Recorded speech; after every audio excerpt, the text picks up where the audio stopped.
All right, welcome back everybody. In this video we're going to talk about information related to Section 2 of Unit 3 of AP Calculus, Implicit Differentiation.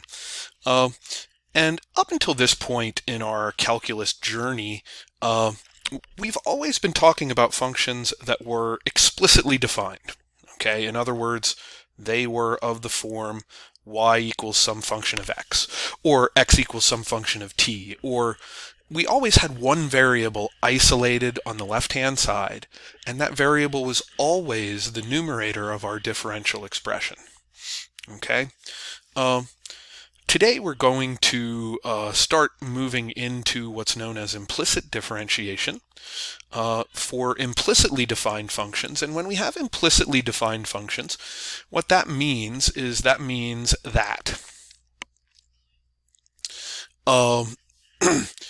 we don't have them just solved for one variable. The variables are kind of, all throughout the equation, or they can be all throughout the equation, and they may or may not be easy for us to get into explicit form. Sometimes it's better for us to try to get them into explicit form, although a lot of times it's in our best interest to just leave them in the implicit form and go from there. So we're going to look at the process of implicit differentiation, and while we talk our way through the process, we're going to walk through the first example. So there's a four-step process that I always tell people that they should use when they're doing these, and I apologize because there's a terribly egregious typo in step 1.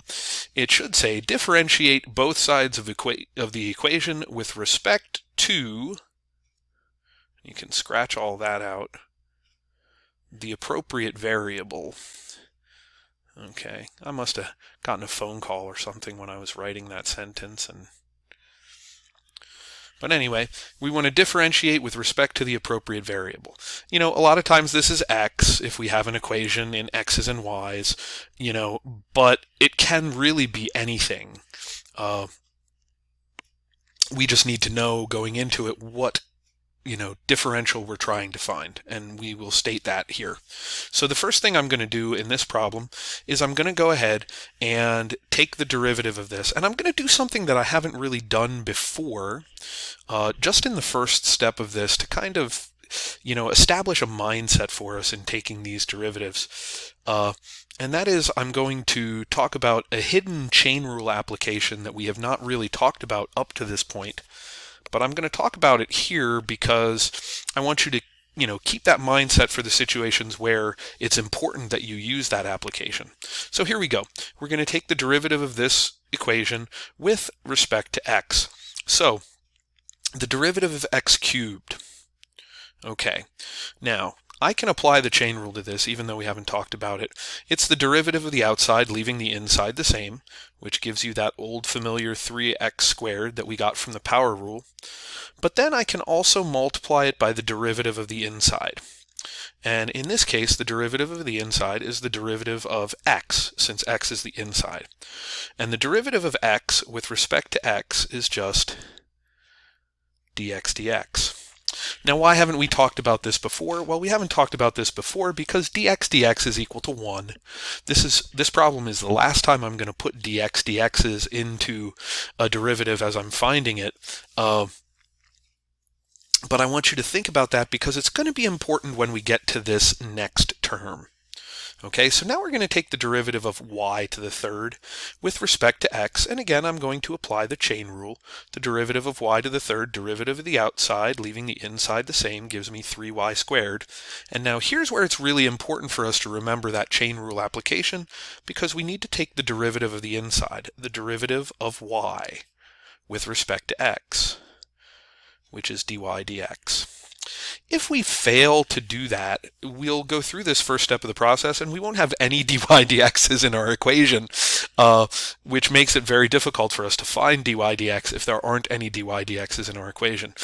Before, when we were doing explicit functions, it was obvious to us that, when I had, y equals x squared plus 3x, I took the derivative of the left-hand side, and that was just the derivative of y with respect to x. Boom, just like that. Okay, and now I need to take the derivative of this minus 9xy, so I'm going to leave the constant multiple minus 9 out in front, and I'm going to take the derivative of x times y using the product rule, so that's going to be x times the derivative of y, which is dy dx, plus y times the derivative of x, which is dx dx. And on the right-hand side, derivative of a constant, that derivative is always going to be 0. We've now made our way through the first step of the process of implicit differentiation. Okay? Now I'm going to do a little bit of algebraic simplification before I get to step 2. I'm going to go ahead and get rid of these dx dx's. They're just 1, so I'm going to get rid of them. And I'm also going to distribute the minus 9 through my brackets. And so that gives me minus 9x dy dx minus 9y. Okay, next, I want to collect the terms that have dy dx on one side of the equation and the other terms on the other side. Doesn't matter which terms go to which side. So I'm going to take all these terms with dy dx and have them on one side, and I'm going to move the other terms to the other side using appropriate algebraic manipulation. You know, I'm not just going to pick those terms up and move them to the other side. I'm going to subtract 3x from both sides, and I'm going to add 9y to both sides. So I'm going to have 9y minus 3x squared on my right-hand side when I move those. I'm done with step 2. I've collected the terms with dy dx on the left-hand side, and on the other side I have everything else. All right, now I'm going to factor out dy dx on the left-hand side, because everything has a dy dx in it. That's why I got all those things over there.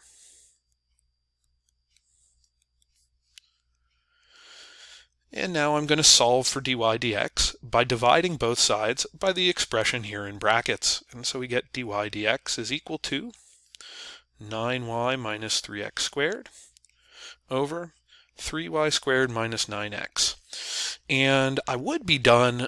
I see something that's very easy from a simplification standpoint here. All of these terms have a common factor of 3, so I can divide everything by 3, which simplifies this to 3y minus x squared over y squared minus 3x.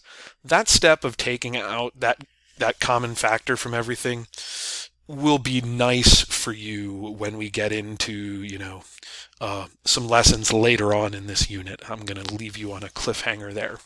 All right, let's go ahead and we'll move on and go through this process with a couple more problems. Let's look at example 2. We're going to find dy dx if 2xy plus y to the 5th equals 3x squared. So I'm going to, again, I've got a constant multiple 2 times the derivative of xy. I'm going to use the product rule, x times the derivative of y plus y times the derivative of x. I take the derivative of y to the 5th using the chain rule, 5y to the 4th dy dx. And I take the derivative of the right-hand side, and you've taken the derivative of 3x squared before, no doubt. I'm going to distribute my 2.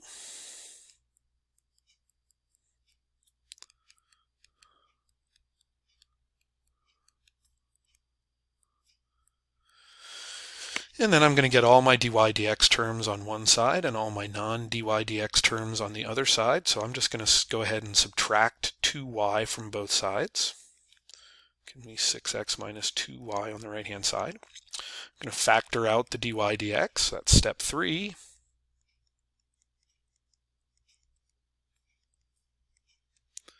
And then I'm going to solve for dy dx by dividing both sides by that stuff in the brackets.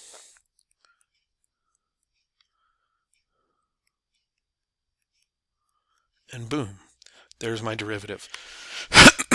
Unlike the last time, we don't have a single common multiple that we can take out of everything. If we wanted to, we could factor out a 2 in the numerator, but it doesn't really serve us a great deal of purpose here. All right, on to example 3.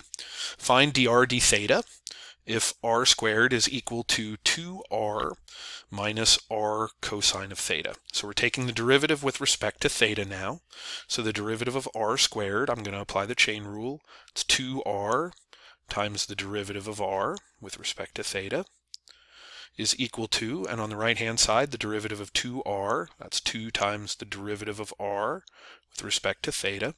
And now I need to use the product rule. I'm subtracting away the derivative of r times cosine of theta, so that's going to be r times the derivative of cosine, which is negative sine of theta d theta, which is 1, plus cosine of theta times the derivative of r with respect to theta, which is dr d theta. All right, let's simplify this. Distribute that minus sign through. That gives me a plus r sine of theta minus cosine of theta dr d theta. And I'm going to get all my dr d thetas on one side. So I'm going to subtract all those over to this side. And leave everything without a dr d theta on the right. And then I'm going to solve for dr d theta. I'm going to factor out dr d theta first. 2r minus 2 plus cosine of theta. And then I'm going to solve for dr d theta by dividing both sides by what's inside of the brackets. Oops. Which gives me r sine of theta over 2r minus 2 plus cosine of theta. And there's my derivative in example 3. All right, and let's move into example 4. In example 4, we're finding lines that are tangent and normal to the curve x squared plus xy minus y squared equals 1 at the point 2, 3. Remember, when we were doing finding tangent and normal lines, we needed two things. We needed the point, which we're given here, 2, 3, and we need the slope, which we get from the derivative. And so we're going to find the derivative using implicit differentiation. Gives me 2x plus x dy dx plus y dx dx, which is just 1, minus 2y dy dx is equal to 0. I get everything with dy dx on one side and everything else on the other. I factor out the dy dx.